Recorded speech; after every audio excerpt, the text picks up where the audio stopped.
આજે આપણે માં ગંગા અને ભક્ત ધ્રુવ વિશે થોડીક વાતો કરશું.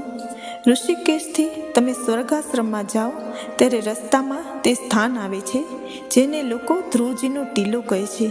આજે પણ ત્યાં એક બહુ મોટો ચમત્કાર છે.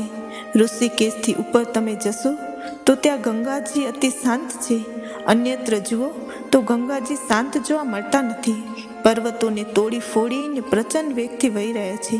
પરંતુ ધ્રુવ આશ્રમમાં ગંગાજી શાંત છે.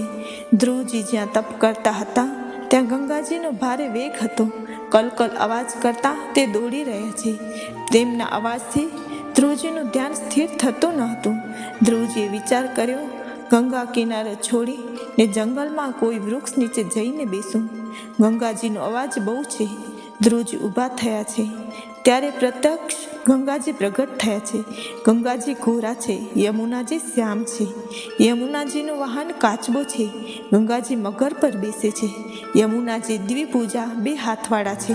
ગંગાજી ચતુર્ભુજા છે. ગંગાજી પ્રગટ થયા છે. ધ્રુવજીને પૂછ્યું, બેટા કેવું ઊભું થયું? ક્યાં જાય છે?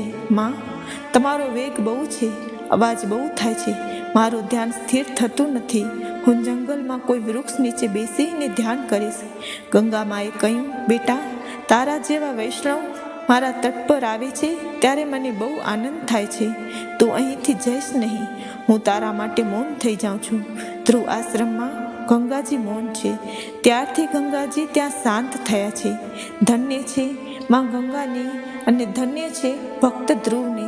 તો ચાલો મિત્રો, ફરી મળીશું એક નવા વિડીયો સાથે.